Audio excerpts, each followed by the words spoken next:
नमस्कार मंडळी. सादर करीत आहे श्री श्रीपाद वल्लभ कथा. गुरुर्ब्रह्मा गुरुर्विष्णू गुरुदेव महेश्वरा, गुरु साक्षात परब्रह्म तस्मै श्री गुरुवे नमः. अध्याय 15वा. दैवी शक्तीपुढे जुलमी राजसत्तेचा पाडाव. चला श्रोतेहो, आपण ही कथा ऐकूया. आंध्र प्रदेशामध्ये पिठापूर नावाचे एक गाव होते. स्वयंभू दत्ताची मूर्ती कुकुटेश्वर व श्रीपाद श्रीवल्लभ यांच्या वास्तव्यामुळे पिठापूर प्रसिद्ध होते. त्या गावामध्ये वेलूप्रभू नावाचा राजा राज्य करीत होता. राज्याची पाहणी करण्यासाठी त्याने वेगवेगळे मार्ग अवलंबले होते. काही वेळा राज्याचा कारभार कसा चालतो ते पाहण्यासाठी राजा वेश बदलून शहरामध्ये फिरत असे. हा राजा लहरी असल्यामुळे एकदा त्याच्या मनात आले की आपण श्रीपादांना भेटावे.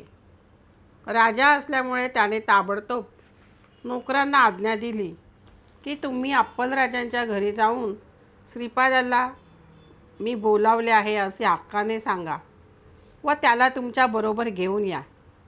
ही राजाची आज्ञा असल्यामुळे राजाचे सेवक ताबडतोब अप्पलराजांच्या घरी गेले व त्यांनी राजाची आज्ञा त्यांना सांगितली. अप्पलराजाच्या घरी श्रीपाद व त्यांचे आजोबा बापनार्यलू बसले होते व तेथे त्यांच्या गप्पा गोष्टी चालल्या होत्या. तेवढ्यात राजाच्या सेवकांनी त्यांच्या घरात प्रवेश केला व राजाचा आदेश त्यांना सांगितला. आजोबा श्रीपादांना म्हणाले, श्रीपादा, महाराजाने तुला भेटीस बोलावले आहे. श्रीपाद आजोबांना म्हणाले, आजोबा, हा राजाचा आदेश आहे आणि राजाचा अहंकार बोलतो आहे. त्याच्या मनात फार गर्व आहे. भक्तीने व प्रेमाने तो बोलवत नाही.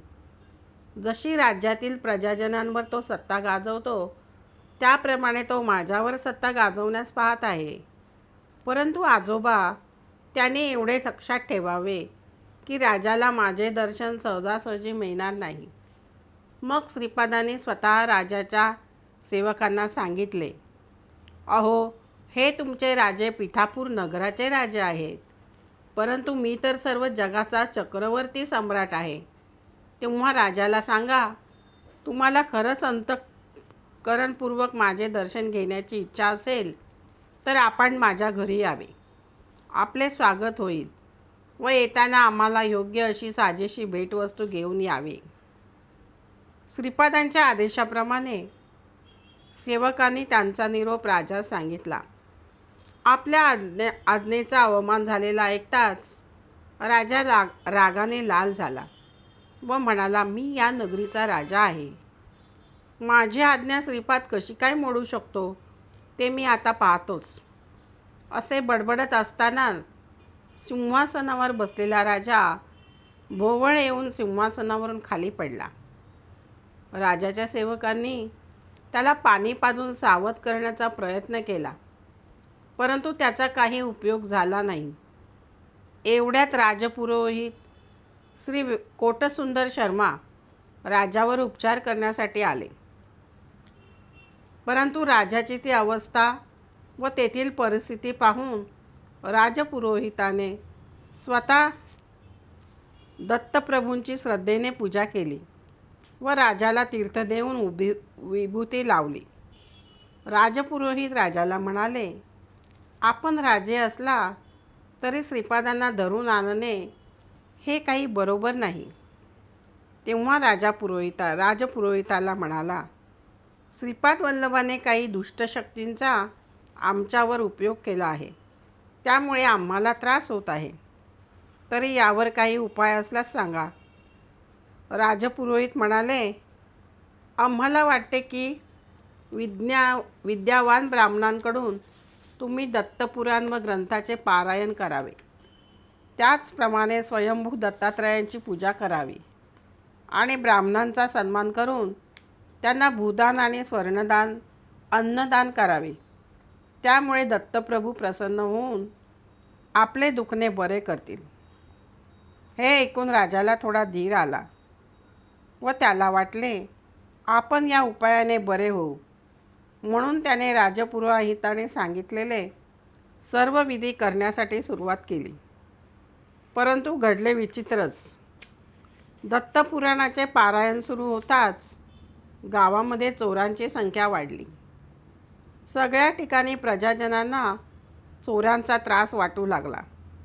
त्यामुळे राज्यात प्रत्येक ठिकाणी लक्ष ठेवणे व चोरांचा नायनाट करणे राजाला फार जड जाऊ लागले. एवढेच नाही तर राजाचे आईवडील त्याच्या स्वप्नात येऊन म्हणाले, अरे वेलू, तू आम्हा श्राद्ध भोजन देत नाहीस, त्यामुळे आमची प्रेतयोनीतून सुटका होत नाही, तेव्हा आम्हाला श्राद्ध भोजन दे. राजा म्हणाला, मी शास्त्राप्रमाणे तुमचे श्राद्ध कर्म करत आहे. पितर म्हणाले, तू श्राद्धविधी करतोस हे सगळे खरे आहे, परंतु ते आम्हाला मिळत नाही. विधी करणारे ब्राह्मणच आम्हाला द्यावयाचे जे काही आहे ते खाऊन सगळं संपवतायत, तेव्हा तू व ब्राह्मण अशा दोघांनी मिळून शुद्ध अंतःकरणाने मंत्रोच्चारासहित आमचे श्राद्ध करा, म्हणजे ते आम्हाला पोहोचेल. अशा प्रकारची स्वप्ने राजाला पडू लागली. त्याची मुलगी लग्नाला झालेली असून ती सुद्धा विचित्र वागू लागली. केस मोकळे सोडून विचित्र असे हावभाव व हास्य करीत दरबारात वावरू लागली. भूताने तिला पछाडले आहे की काय असे राजाला वाटू लागले. ती घरातील काही वस्तू रागाने फेकून मारू लागे, तर काही वेळा तिच्या अंगावरील कपड्यांना आग लागे, तर काही वेळा तिला दिलेल्या अन्नात किडे दिसत, म्हणून ती अन्न फेकून देई. राजाची शांत स्वभावाची पत्नीसुद्धा काही वेळा रागाने राजाच्या डोक्यावर भांडे फेकून मारत असे. एवढेच नाही तर राजाच्या मुलाने तर कहरच केला. राजपुरोहिताला एका खांबाला दोरखंडाने बांधून ठेवले व त्याला जेवणासाठी जेवणाचे ताट न देता गवताचा एक भारा खाण्यास सांगितला. पारायण करणारे ब्राह्मण जेवणासाठी घरी आले असता त्यांना सगळीकडे भूतेच दिसू लागली व ते घाबरून पळून गेले. त्या भूतांनी त्या ब्राह्मणांना सांगितले, तुमच्या राजाने फार पापे केली आहेत, आमचा बराच छळ केला आहे.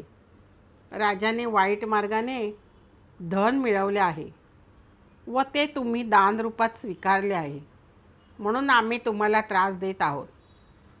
ही सर्व परिस्थिती पाहिल्यावर ब्राह्मण व राजा सहित दरबारातील सर्वच लोक घाबरून गेले. राजपुरोहित म्हणाले की दत्तपुराणामुळे सर्व संकटे दूर होतात, पण हे तर अगदीच विचित्र होत आहे. तेव्हा राजपुरोहिताने राजास सांगितले की श्रीपादांची शक्ती अफाट आहे. आपण त्यांची निंदा नालस्ती केली हे चांगले केले नाही.